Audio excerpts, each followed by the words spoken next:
اهلا بكم في مطبخي مطبخ الواحد ام احمد. ازيكم حبايب قلبي كل متابعيني؟ يا رب دايما تكونوا بخير. وحشتوني جدا جدا من الفيديو اللي فات، واهلا بكم في فيديو جديد. اللهم ارزقنا خير هذا اليوم وخير ما بعد. طبعا بنأسف للغيبه اللي احنا بنغيبها عليكم الفتره دي. عايزه اقول لكم ان انا عندي شغل في البيت والدنيا بتضرب تقلب، وهقول لكم النهارده واحكي لكم انا بعمل ايه والدنيا فيها ايه وايه الشغل اللي عندي. بس عايزه اقول لكم حرفيا البيت يضرب يقلب ومش قادره ان انا اصور. انا مش من نوعيه الناس اللي لما بكون مشغوله بعرف اصور. ببقى عايزه اركز مثلا في الحاجه اللي انا بعملها، عايزه اركز في الشغل اللي بعمله. يعني انا التصوير بالنسبه لي وقت فراغي، او الحاجات اللي مش عادي العاديه اللي انا بعملها عادي، انما الحاجات المهمه اللي انا عايزه انجز فيها بصراحه ما بقدرش ان انا اصورها. يمكن عشان كده دايما اقول لكم انا يوتيوبر فاشله. عشان كده فطرنا الحمد لله، الف هنا وشفا يا رب، ودخلنا بقى على الاوضه دي. طبعا انا من كام سنه او من اول ما فتحت القناه وانا عماله اقول لكم الجزء ده هيتقفل اوضه اللولو، الجزء ده هيتقفل اوضه اللولو. هيتقفل امتى بقى؟ مش دلوقتي. يعني دايما كنت اقول لكم كده. انا بقى قررت دلوقتي ان شاء الله ان احنا هنقفله لعده اسباب. هقولها لكم لعده الاسباب وانتوا برضو شوروا عليا. فبدات ان انا افضي الحاجه، يعني بدات ان انا افضي النيش الاول علشان اقدر احركه من مكانه، وعشان النيش ده هيتفكك وهيتعمل دولاب للينا. ما عدتش خلاص هستخدمه نيش، الحاجات دي كلها هتتستف في البوفيه وهعمله دولاب للينا. تمام، يعني يبقى دولاب ونعمل لها بقى سرير ونعملها لها اوضه تبقى خاصه بها. اولا انتوا عارفين ان انا عندي الولاد الصبيان هم الكبار، يعني عندي احمد ما شاء الله في ثالثه اعدادي، هو داخل على الثانوي يعني بقى راجل.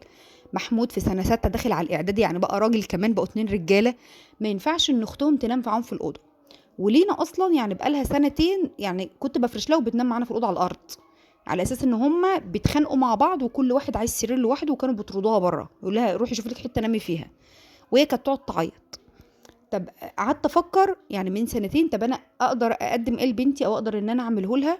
ما لقيتش حل غير ان انا اقفل لها الجزء ده اوضه. فكنت بقول من حوالي سنه كده، السنه اللي فاتت زي اليومين دول كده، ايام ما كان ابويا تعبان وبسافر معاه بقى، وعارفين كنت بسافر معاه ايام ما كان هيعمل العمليه الاولانيه وبروح وباجي. فبعدين بشور عليه بقول له ايه، بقول له ده انا عايزه اعمل كذا كذا ومش عارفه ايه، على اساس انا عارفه ان هو يعني هو مثلا اللي هيقف هيجيب ناس او هيقول لي مين اللي يعمل لي او كده، يعني شور عليا يعني. لان طبعا ما اعرفش صناعيه، ما اعرفش اتصرف، ما اعرفش الكلام ده.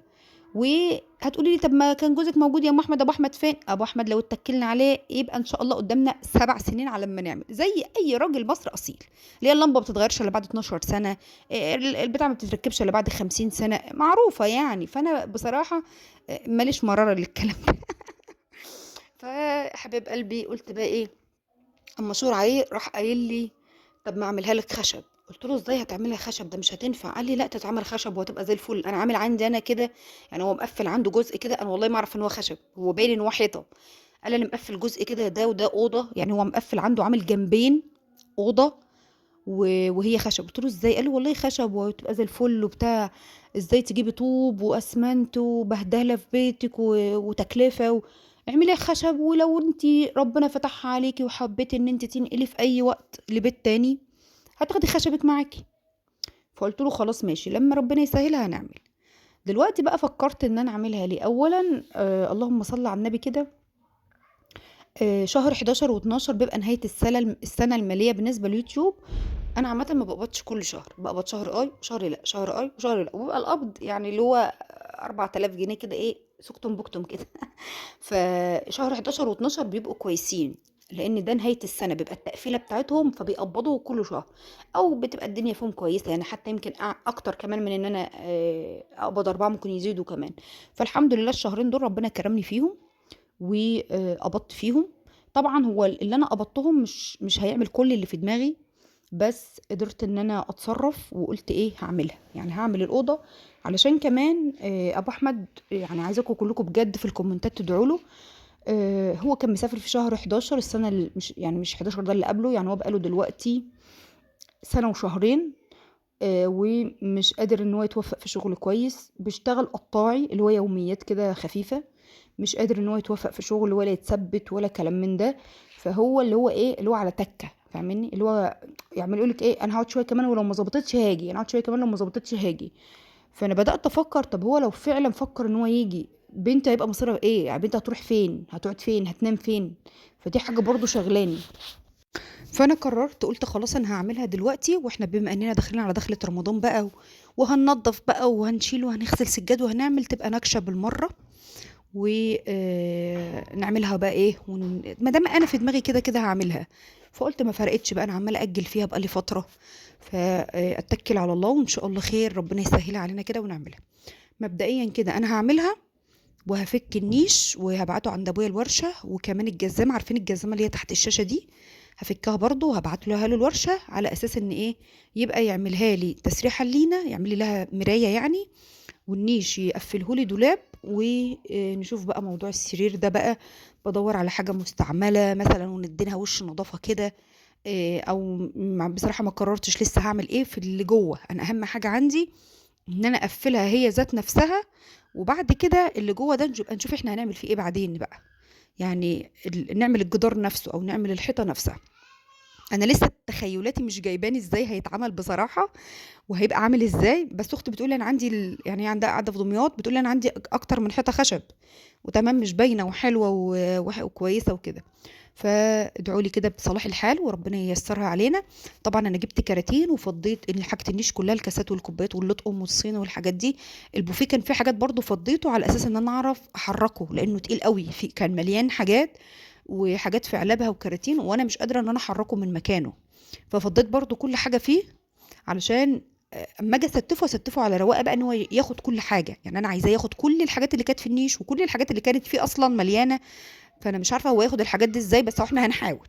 احنا هنحاول وباذن الله ياخد الحاجات دي باذن الله يعني. فاللهم صل على النبي كده. النهارده الدنيا هاديه معايا ما في الشغل. انا بقالي كام يوم كنت مضغوطه في الشغل قوي قوي. فقلت بما اني فاضيه كده من اول ما فطرنا، بدأنا ان احنا نفضي في الحاجات ونعبي فيها. وبعد كده بدأت ان انا اجهز الغدا بتاعي. هعمل النهارده بسله وفراخ ورز، يعني الاكل المعتاد كده. وهنا بقى حبوبه كانت قاعده واقفه معايا في المطبخ، وبقوا قاعدين على الرخامه كده. فبتفتح الادراج، قالت لي خالته الادراج دي مبهدله قوي، استفها لك؟ قلت لها ستفي يا اختي، انا ما بقولش لحد لا، اللي عايز يعمل حاجه يعملها. قلت لها ستيف، فستفوا الدرج. راحت قايله فاتحه التاني، قالت لي خالته اعمل لك التاني؟ قلت لها اعمليه. دنتها واحد واحد كده، اعمل لك ده، اعملي يا حبيبتي اعملي.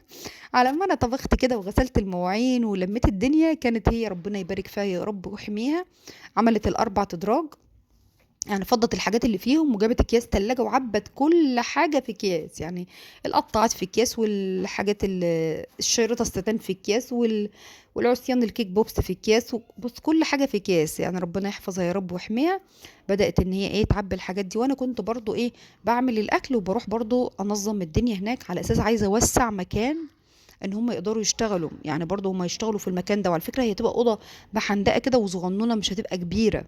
يعني يا دوب اللي هي تاخد دولاب سرير تسريحه كومود كده، يعني عارفين بالظبط كده، اللي هي مش عايزه حوارات كتير، لان هي تبقى اوضه صغيره. بس هنا بقى اما جيت احرك الحاجه واغيرها، لقيت الدنيا كركبت بره.